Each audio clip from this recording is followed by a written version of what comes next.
Bismillahirrahmanirrahim. Assalamualaikum warahmatullahi wabarakatuh. Halo Bapak dan Ibu Guru PAI yang saya hormati. Ketemu lagi di channel Sahabat Guru PAI. Mari kita bersama meningkatkan kualitas pembelajaran dan karir guru PAI.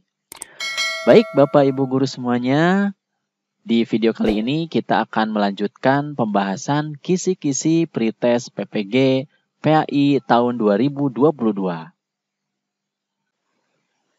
Indikator nomor 73 disajikan deskripsi kompetensi. Mahasiswa dapat menganalisis rumusan KIKD dalam kaitan dengan penyusunan IPK. Nah, di sini Bapak Ibu sudah mulai masuk ke pedagogik ya.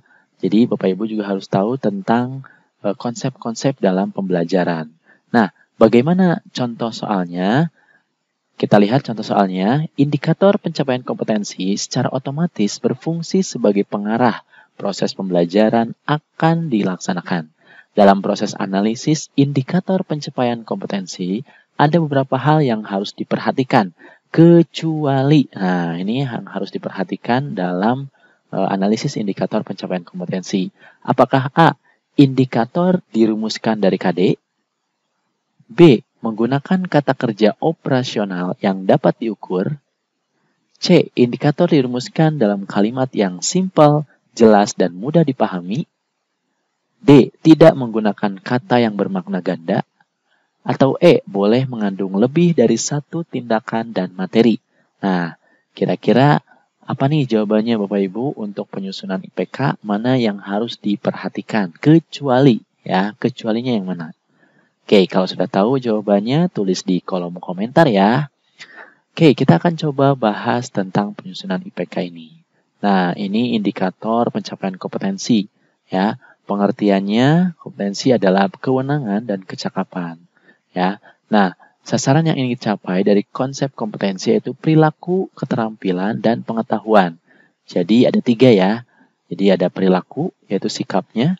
Kemudian keterampilan atau ranah psikomotor, dan pengetahuan ranah kognitifnya. Nah, apa yang harus diperhatikan dalam menyusun indikator di sini?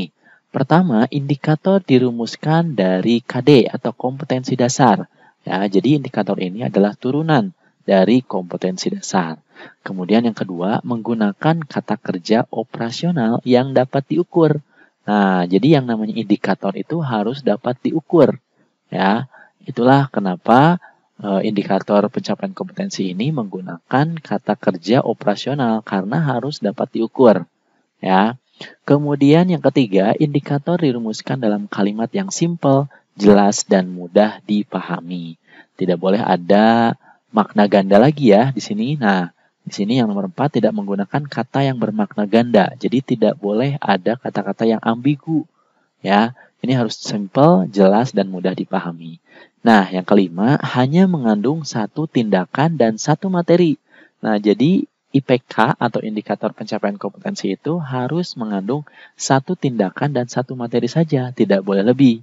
Ya. Nah, jadi di sini jawabannya, sudah tahu kan? Jawabannya adalah yang E. Ini boleh mengandung lebih dari satu tindakan dan materi. Ini bukanlah hal-hal yang harus diperhatikan dalam penyusunan IPK. Ya. Nah, karena IPK itu harus mengandung satu tindakan dan satu materi saja, tidak boleh lebih. Ya, kemudian ada lagi satu lagi, memperhatikan karakteristik mata pelajaran, potensi dan kebutuhan siswa, sekolah, masyarakat, dan lingkungan. Nah, jadi itu ya, Bapak Ibu, untuk menyusun indikator harus memperhatikan hal tersebut. Nah, di sini yang kecuali ya, yaitu boleh mengandung lebih dari satu tindakan dan materi. Nah, kemudian di sini ada juga ya tentang perumusan atau langkah-langkah perumusan IPK-nya. Ya, pertama ini tentukan kedudukan KD-nya dari KI 3 atau KI 4 ya, kemudian berdasarkan gradasinya. Kemudian tentukan dimensi pengetahuannya, apakah faktual, konseptual, prosedural, atau metakognitif. Ya, ini adalah dimensi pengetahuan yang harus diperhatikan juga untuk merumuskan IPK. Kemudian tentukan bentuk keterampilannya, apakah keterampilan abstrak atau keterampilan konkret. Nah, ini juga sama. Kalau dimensi pengetahuan harus diperhatikan ini, 4 hal ini. Kalau yang keterampilan, apakah keterampilan abstrak atau keterampilan konkret? Nah, ini juga akan mempengaruhi perumusan IPK. Nah, kemudian untuk keterampilan konkret bisa menggunakan KKO sampai tingkat membiasakan atau manipulasi, atau minimal sampai tingkat mahir atau presisi. Jadi ada ranah keterampilan ya. Kalau di kognitif juga ada ranah kognitif, di keterampilan juga ada ranah keterampilan. Nah, kalau di keterampilan konkret ini sesuai dengan taksonomi psikomotor Simpson atau DEF ya. Kalau yang dimensi pengetahuan itu biasanya atau yang kognitif ya, itu menggunakan taksonomi Bloom atau Anderson ya.